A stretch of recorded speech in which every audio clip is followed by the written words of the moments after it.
আমি প্রাতকালে এমন এক ব্যক্তির মুখ দর্শন করেছি, তাকে দেখা মাত্রই আমার মন আর ঠিক থাকে না। তাহলে তো আমি গুরু সেবা বঞ্চিত হয়ে গেলাম। তাহলে সারাদিন থেকে আমার গুরু সেবা হলো না গুরু সেবা থেকে আমি সম্পূর্ণ ব্যতীত হয়ে গেলাম? হরিনাম সংকীর্তন করেন, ভজন করেন, সাধন করেন, ধোলায় গড়াগড়ি দেন, ওই দিনটার জন্য আপনার নিরন্তর নিরন্তর নিরন্তর বলিয়া জানিতে হবে। এই গীতাটা ভালো করে পড়ে দেখবেন, সেখানে সুন্দর করে বর্ণনা আছে। মানুষ ভাবো যদি কেউ কখনো কোনোদিন কোন নর মনুষ্যকে, কোন জীব জন্তুকে বৈষম্য বিদ্বেষ দর্শন করে বা দম্ভ বা অহংকার প্রকাশ করে, তাহলে সেই দিনকার জন্য তার গুরু পূজা বর্জন। আমাকে তো ভজনা করা দূরে থাক, দূরে থাক, দূরে থাক। তাহলে আমার আত্মকে শুদ্ধি, আমার আত্মাকে শুদ্ধ, আমার বুদ্ধিকে শুদ্ধ, আমার মনকে শুদ্ধ, আমার জিতেন্দ্রকে শুদ্ধ, এই চতুর্বর্গের মধ্যে আমি কোনটার মধ্যেই কি উপযুক্ত ব্যক্তি নই। কিন্তু আমি সকাল থেকে 64 মালা জপ করে ফেলেছি। ওই সর্বতের ন্যায়, রঙিন সর্বতের ন্যায় বাহা বাহা থাকিবে সমাজের মধ্যে। বাহ, উনি সারাদিন খুব জপ কীর্তন করেছে গো। আর যিনি নিবৃত্তি নির্বিচারী ঘরের কোনায় বসে মন্দিরে বসে কি এক মনে 16 মালা জপ কীর্তন করে বারবার নিতাইর চরণে প্রার্থনা করছে, হে নিতাই, আমার ভজনে সাধনে যদি কোনো অপরাধ হয়ে থাকে, কারো চরণে যদি আমি কোনো অপরাধ করি, তুমি নিজ গুণে সেই অপরাধ গ্রহণ করে নিয়ে যেন আমি গৌরী সুন্দরের ভজনা করিতে পারি। এটা কি আত্মনিবেদনের মধ্যে পড়ে নাকি আত্ম অহংকারের মধ্যে?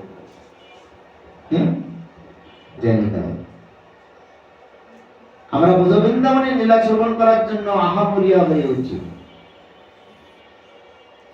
প্রতিদিন নন্দলাইয়ের গোবিষ্ণুগণ যখন সেই নম্র কি অতি কচি কচি সেই দ্রব্য ঘাসগুলো যখন ভোজন করে যায়, ভোজন করে যাওয়ার পরে কি হয়, ঘাসগুলো কি হয়, কাটা কাটা হয়ে যায় না নাকি?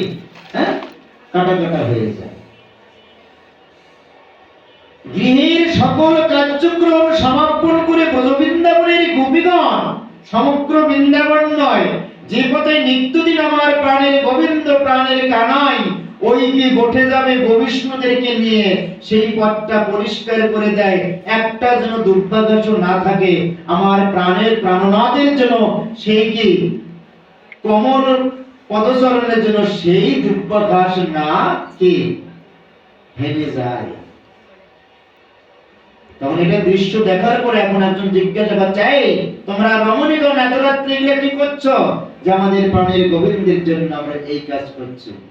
বলে এটা তো তোমাদের বোকামি যে না, আমাদের প্রাণ গোবিন্দের চরণ যেখানে আমরা অহর্নিশি আমাদের এই যুগল বক্ষস্থানে আমরা রেখেছি, যে বক্ষস্থানে যেখানে রেখেছি, তাহলে ওই চরণে যদি কখনো কাটা লাগে, সে কাটা তো আমাদের বুকে লাগবে, আমাদের প্রাণ গোবিন্দের চরণে লাগবে। তাহলে জেনে শুনে আমরা কি করে ওই রাস্তাটাকে আমরা পরিষ্কার পদক্ষরণ না করে দিই?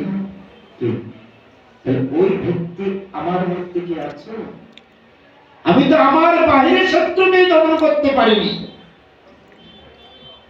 রাধে রাধে, কথাগুলো উপলব্ধি করবে। আমি আমার বাহিরের শত্রুকে জয় করতে পারিনি, তাহলে আমার নিজের ইন্দ্র শত্রুকে আমি জয় করব কিভাবে? আমার সরস্বতীকে আমি জয় করব কিভাবে? তার কারণ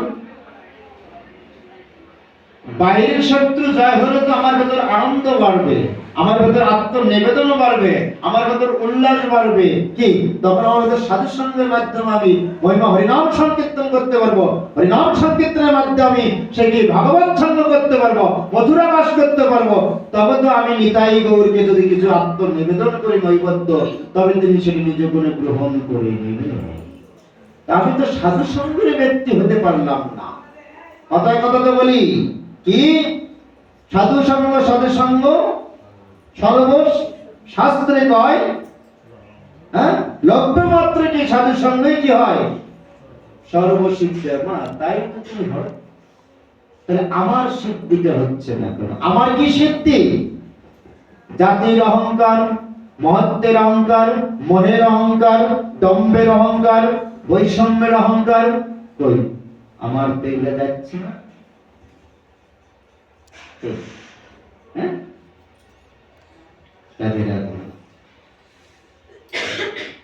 আমি তো আজও 30 বছরে, 20 বছরে, 15 বছরে বুঝলাম না গীতাটা কোন জ্ঞানে, ভাগবতটা কোন স্তরে, চৈতন্য চরিতামৃত কোন স্তরে, কোন কোন পুরাণ কোন কোন সাত্বিক রাজসিক তামসিক, আমি কোনটাই এখন পর্যন্ত শিক্ষা গ্রহণ করলাম না।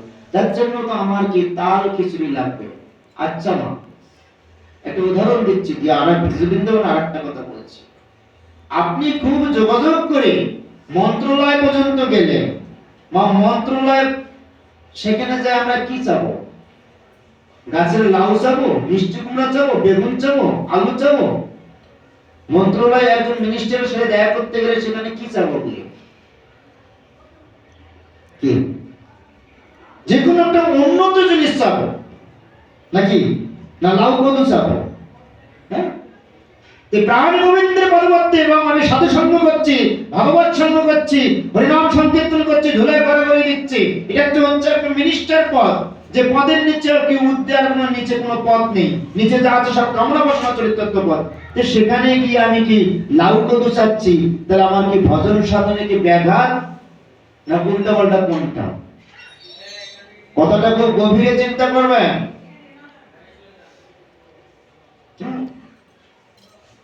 হরিনাম সংকীর্তন বলেন,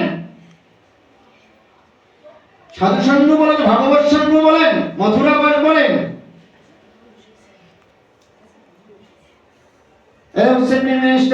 মিনিস্টার ইত্যাদি ইত্যাদি,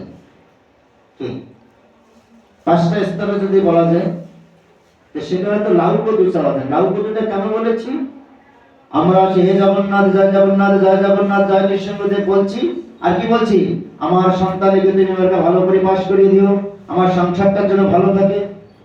তাহলে কি আমার চাওয়াটা কি কেমন হলো? বলুন, অপরাধ জনিত কি না? আমি চাওয়ার কি?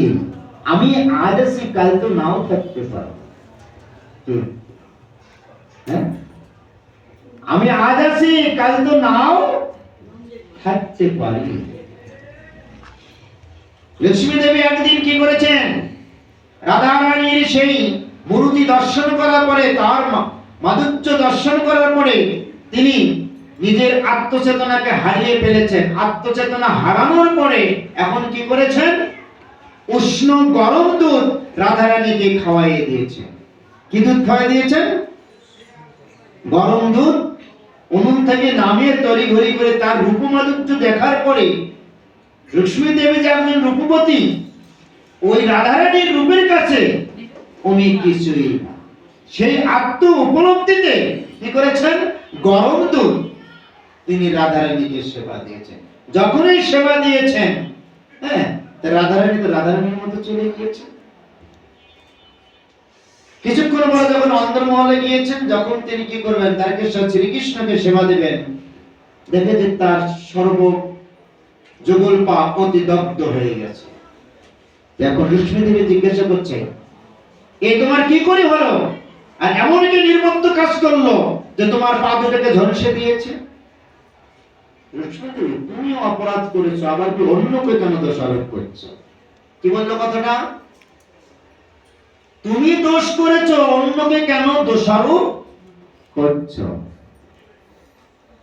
কেমন করে আমি দোষ করলাম? কি এমন অপরাধ করলাম আমি যে তুমি অতিরিক্ত গরম দুধে যখন রাধারানীকে সেবা দিচ্ছিলে, তিনি তার কি আত্মনিবেদিত ভাবে সেবা নিয়েছেন?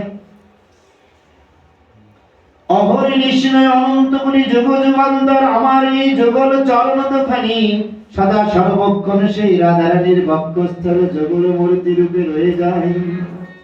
রাধে রাধে। কি বলল? আমার এই যুগল চরণ দুখানি, আমি যেখানে যে মতো অবস্থায় থাকি না কেন,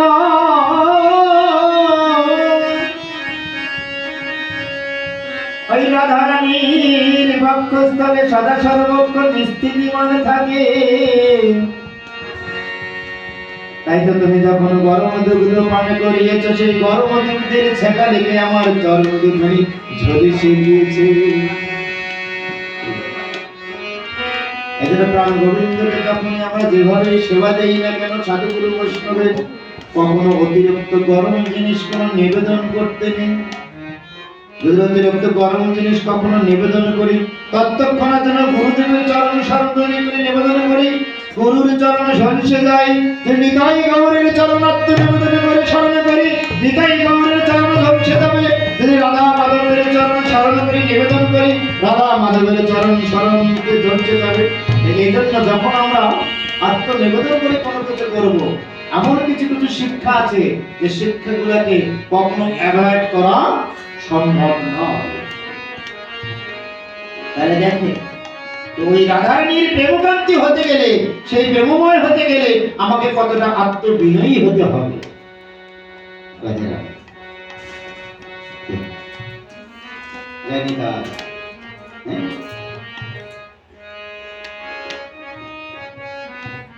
মা, আমি তো এতটুকু বাটির মধ্যে, এতটুকু গ্লাসের মধ্যে সেবা দিই, ওটাতে কি গরম লাগবে আর কি ঠান্ডা লাগবে,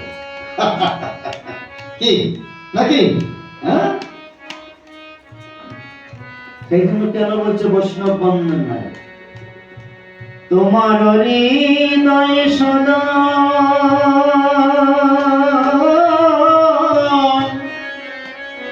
গোবিন্দ বিশ্রাম,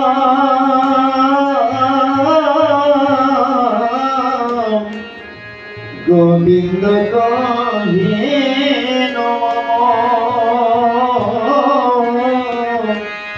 বৈষ্ণব পরা।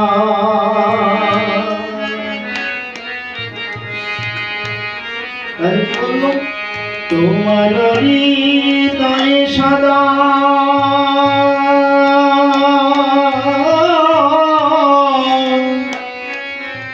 গোবিন্দ বিশ্রাম,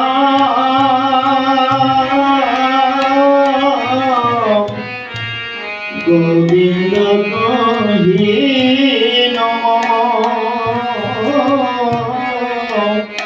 বৈষ্ণব পরা।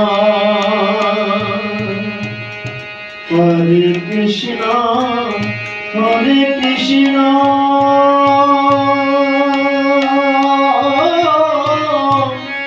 কৃষ্ণ কৃষ্ণ হরে হরে,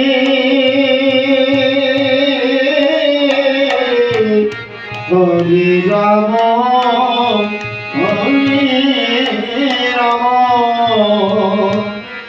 রাম রাম হরে হরে।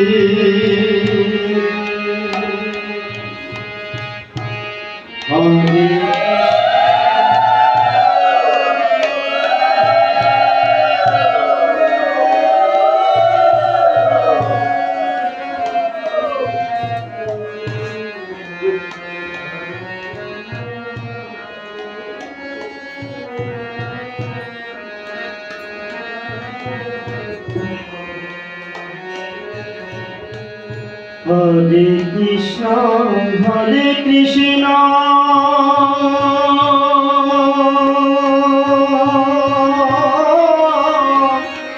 কৃষ্ণ কৃষ্ণ হরে হরে,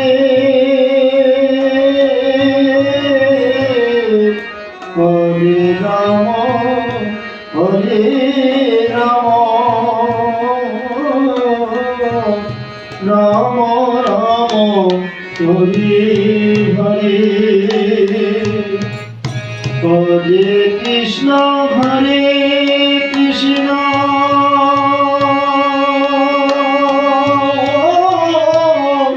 কৃষ্ণ কৃষ্ণ হরে হরে, হরে রাম হরে রাম, রাম রাম হরে হরে। তোমার হৃদয়ে সদা গোবিন্দ বিশ্রাম,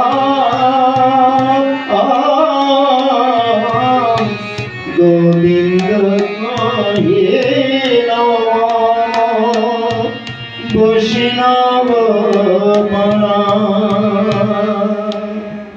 এটা হচ্ছে আমার মহিমা হরিনাম সংকীর্তন, যে সংকীর্তনের সঙ্গে বৈষ্ণবদের রাগ লহরী সকল কিছু একই সাথে সে মিলন হবে। মহিমা হরিনাম সংকীর্তন, আমি সংকীর্তন একটা সুর গাবো, সেই সুরটা যেন আমার কর্ণের এই সাইড দিয়ে না যায়, আমার জন্য যুগল কর্ণ দিয়ে প্রবেশ করে আমার হৃদয়মূলে যেন আমার হৃদপিণ্ডকে কি করে কম্পিত করে। আহা, আমি কোন জন্মে এমন সাধু বৈষ্ণবের চরণ পাব, এই কাপিত পরাণ শীতল করিতে। কোন জন্মে আমি এরকম সাধুগুরু বৈষ্ণবের চরণ পাবো, যার চরণে পেলে আমার কি হবে? আমার মতো নরকমরের দুর্গতি হবে। কি দুর্গতি হবে? এই ভব সংসারে মায়ার বন্ধন ঘুচিবে জন্মে জনম। হরে কৃষ্ণ হরে কৃষ্ণ কৃষ্ণ কৃষ্ণ হরে হরে,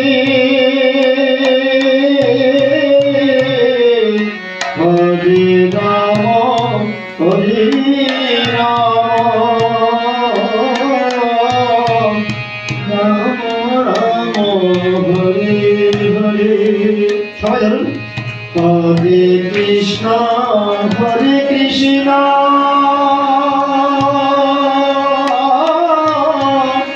কৃষ্ণ কৃষ্ণ হরে হরে,